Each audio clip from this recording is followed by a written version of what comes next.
So the US have uninvited South Africa from the G7, and I'm literally going to paraphrase what Jaxa Marshley says. She's a brilliant content creator. I highly suggest you guys watch her content. She said that this is the US using their last remnants of influence in the world, and I couldn't agree much more with this particular sentiment because my goodness, the US in terms of credibility, the US is getting, allow me to use informal language, they're getting their asses whooped.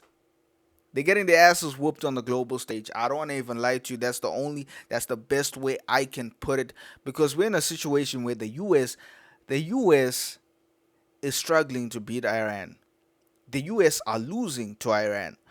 From an objective point of view, if the US's goal was to overhaul Iran's government, they failed. If the US's goal was to take control of the Strait of Hormuz, they failed. Iran has stood strong. They've had their system tested. Their government is still very much in place. In terms of their objectives, they are winning in terms of this war. And this is not a good look to the US. With all that military power that they have struggled to take on Iran. And that is sad. I even saw reports that the US also lost in Iraq, they also lost in Vietnam. Also, I heard reports on that. I'm not really gonna say it as a matter of fact, because they always claim that they won those wars. But again, this is for other people, they view this as another L for the US. And this really affects the US's credibility and their stance. Even the situation that they have with South Africa, where they wanted a situation where South Africa bows to their very needs. Putting a situation where they're saying that there's a genocide of white Afrikaners in South Africa. That type of, in another alternate universe, not an alternate universe. If it was around about the time where, with Robert Mugabe, remember with Zimbabwe, where they had also the claims of where farmers were being murdered then in Zimbabwe. If it was that time period, around about 2002, 2003, when the US was very much in their really, they were very much a very strong force, strong power at the time, such sentiments would have decimated South Africa's economy, to say that farmers in South Africa are being murdered. But today, South Africa has found the best ways of doing things. They've looked east, gone to do deals with China in terms of trade. I definitely see that, you know, people won't give credit to Zimbabwe, and this is my own personal take, but South Africa got to see exactly how Zimbabwe handled it when the West had an attack on essentially Zimbabwe's sovereignty, how Zimbabwe was doing their business to say, listen, we're going to hit you guys with sanctions. The way in which South Africa coordinated themselves, definitely, it has remnants of how Zimbabwe had to find a way to work around the West and had to look east. And Zimbabwe and Robert Mugabe introduced the look east policy, right? The same way South Africa has now looked to do more deals with China. I mean, another thing, because I don't want to make it seem like, oh, you know what, South Africa copied everything Zimbabwe did, because I know there's some people that don't like um, giving props to Zimbabwe in that way. But another thing that we also need to mention is that there is no genocide in South Africa on white farmers. There's crime, massive amounts of crime that is happening, absolutely.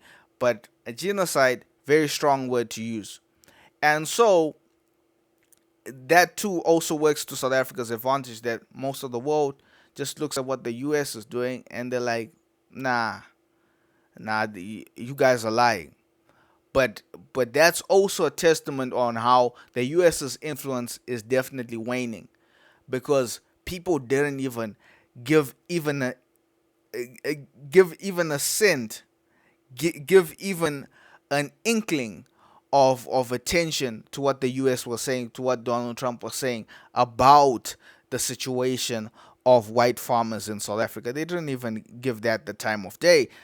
A testament of how the US's influence is definitely decreasing by the day. Now, what we should definitely look at is, where does South Africa go from here? I would honestly say that every nation that has bad beef with America just needs to wait it out. And I think the world is basically doing that. By the world, I'm saying every other country besides the US. In fact, let me actually put the US in it. They're waiting it out because they know that Donald Trump's time is limited. When I say limited, the midterms are coming up in the US, and I do not see a situation where Donald Trump or the Republicans, because not Donald Trump, these are not the elections that elect the president. We're talking about the midterms, where I do not see the Republicans holding the Senate and the Congress. I don't see that happening. I think the Democrats are going to very much run things for the near future. That's what I honestly see. And if the Democrats win the House and if they win the Senate and Congress, then in the end we have a situation where, and then they can now fully impeach Donald Trump and they can possibly remove him as president. And I think that's genuinely what's going to happen. So most of the world is just waiting. Don't react too much. Don't change your systems too much to be against the US. Just position yourself in such a way where you're just waiting, biding your time until the right moment where, Donald Trump is removed of power. Then you can engage again with doing talks with the US. And here's the thing.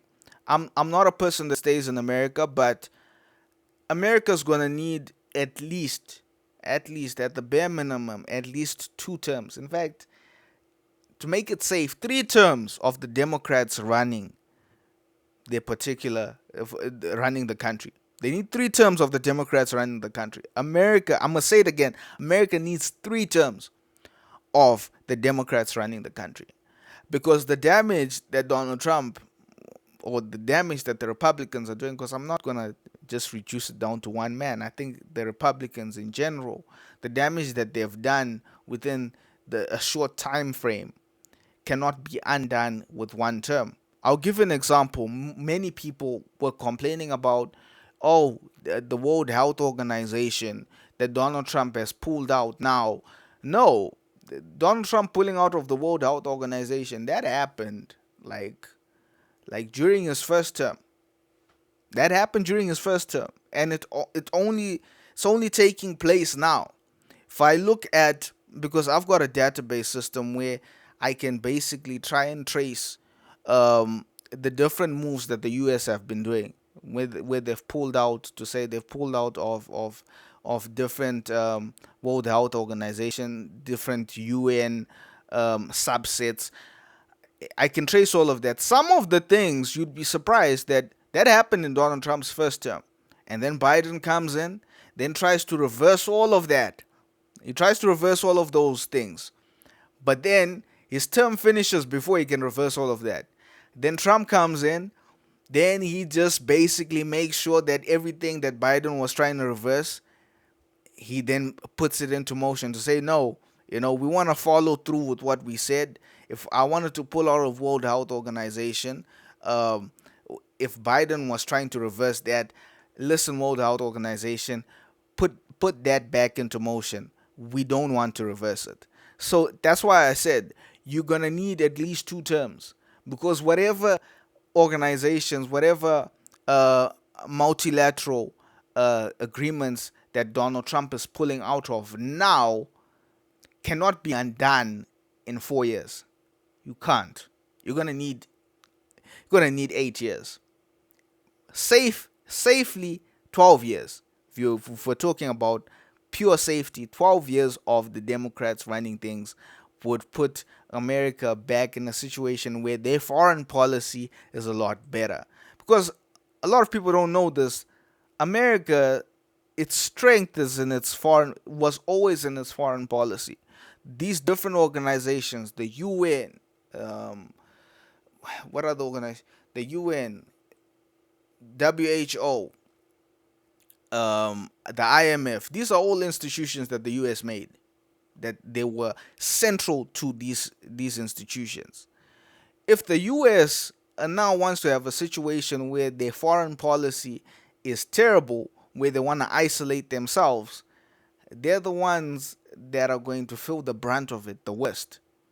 And from I'll give you an indication so that you can see how everything in the world kind of like revolves around the US. Right now, the rand has been becoming weaker. Yet the US has been spending and losing billions of dollars in Iraq. I mean in Iran. Why do you think that's the situation? Why so many currencies are dropping? Some will say, oh, it's because of the oil. But why is it that the dollar is strengthening? Why is the dollar still strengthening yet the oil they're also being hit by the oil? The answer is simple. When oil is now completely removed out of the equation, right? Like let's say oil supplies are now dropping, then more countries are going to need to borrow more money to compensate for the oil supplies dropping. And if oil supplies are now dropping, that means oil becomes expensive. So if oil supplies are becoming expensive, that means more countries need to pay more to buy oil, right? And if they're needing to borrow more money to pay more to buy more oil, guess what currency they're borrowing it in? The US dollars. So the more in which oil prices are increasing, the more in which the US dollar is getting more people that are buying into it because they need that US dollars to buy the oil. That is why a lot of countries nowadays they're trying to shift away from they're trying to find ways of shifting away from the US dollars, from the US dollar to remove some of the US's power. So many different institutions like BRICS trying to find a way to say let's make our own currency so that we trade in our own currency so that we don't rely on the US dollar. So, because take for example, look now, the people that are benefiting more from this war for their currency, the currency that is increasing in value during this war is the US dollar. Yet they started the war. They're the ones that are affecting every single country. Every other country is being affected by this negatively, but the US dollar are having more people buying into their economy, which is it's a crazy concept to understand, but it shows you that the US is very central to most of these multilateral institutions that we have in the world.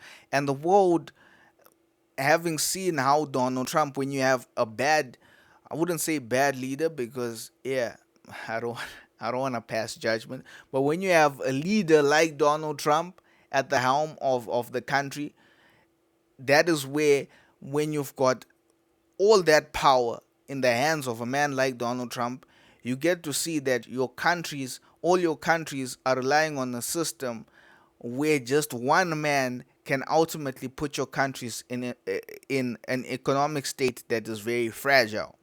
So these are all the different things that Donald Trump's tenure has really woken up the world, has really made the world to be aware that they have to be they have to find a way of not relying so heavily on the US.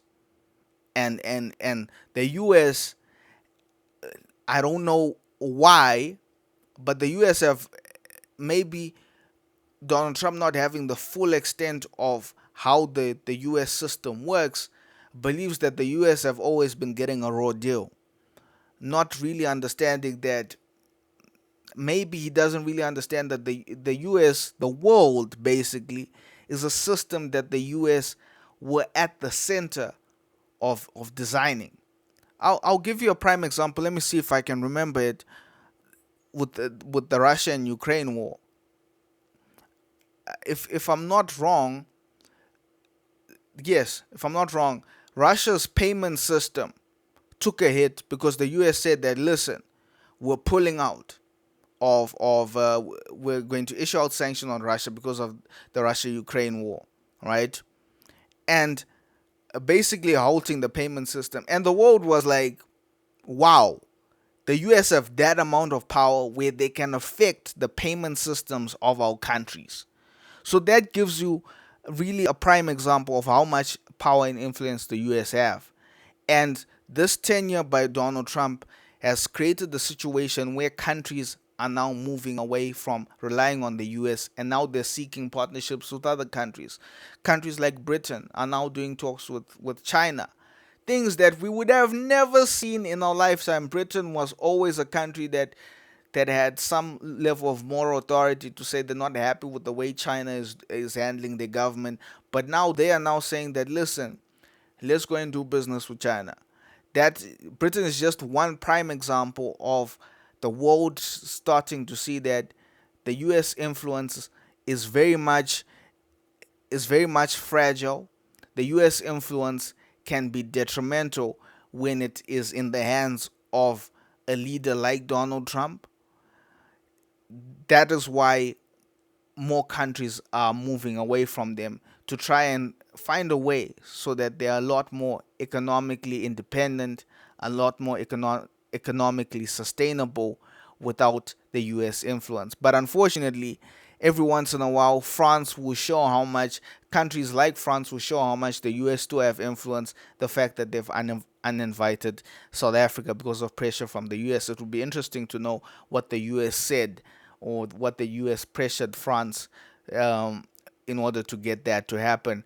But that is a conversation for another day.